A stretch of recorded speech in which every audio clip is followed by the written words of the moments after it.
Als ersten Redner von euch würde ich gerne Steve ans Mikrofon bitten.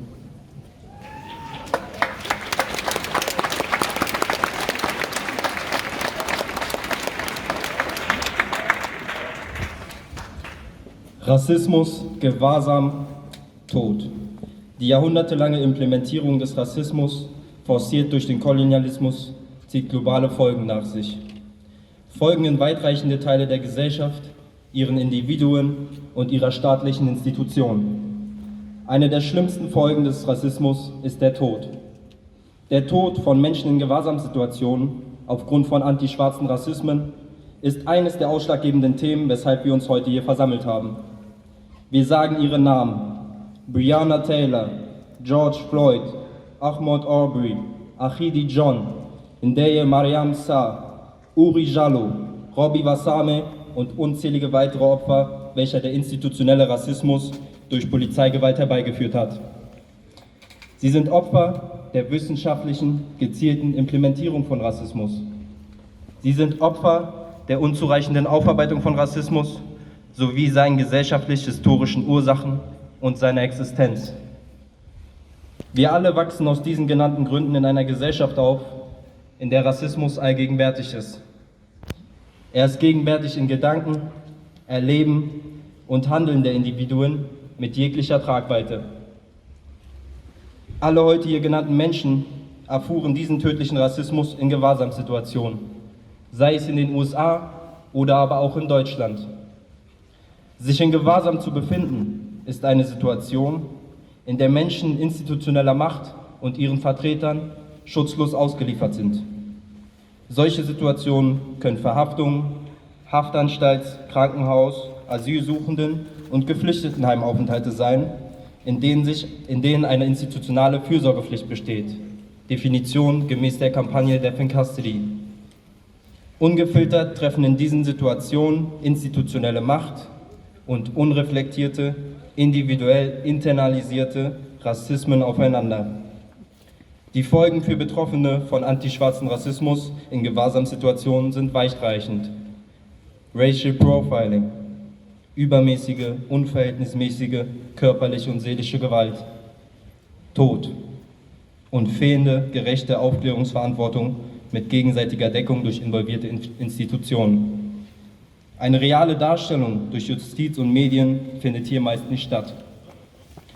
Dies ist ein Zeugnis und Eingeständnis von jahrelanger systemischer Missinformation und fehlender Verantwortungsübernahme zum Thema Rassismus und seinen Umständen. Zahlreiche Kampagnen, Organisationen und Einzelinitiativen widmen sich dem Informationsauftrag zur Sichtbarmachung, Forderungen nach Gerechtigkeit und politischem Handlungsbeginn des Themas des Todes in Gewahrsam.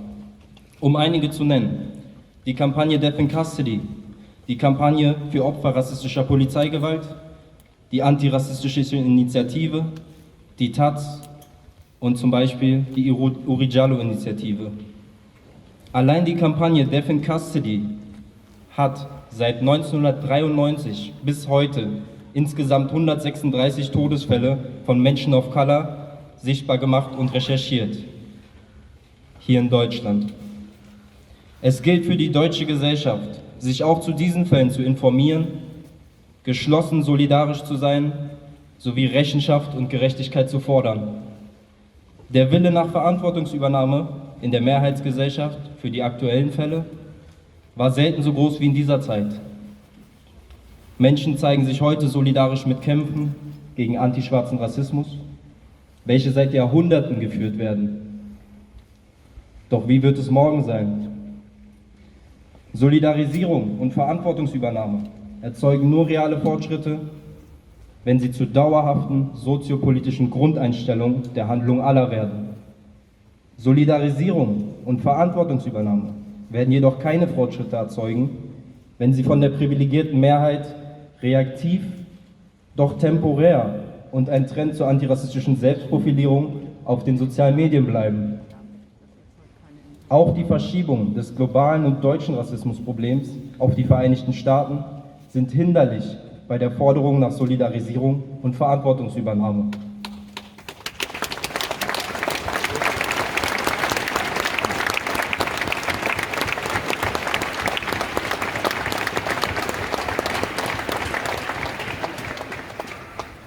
Daher ist das Fordern von dauerhaftem Übernehmen von Verantwortung für Rassismus und speziell antischwarzen Rassismus von der gesamten Gesellschaft notwendig.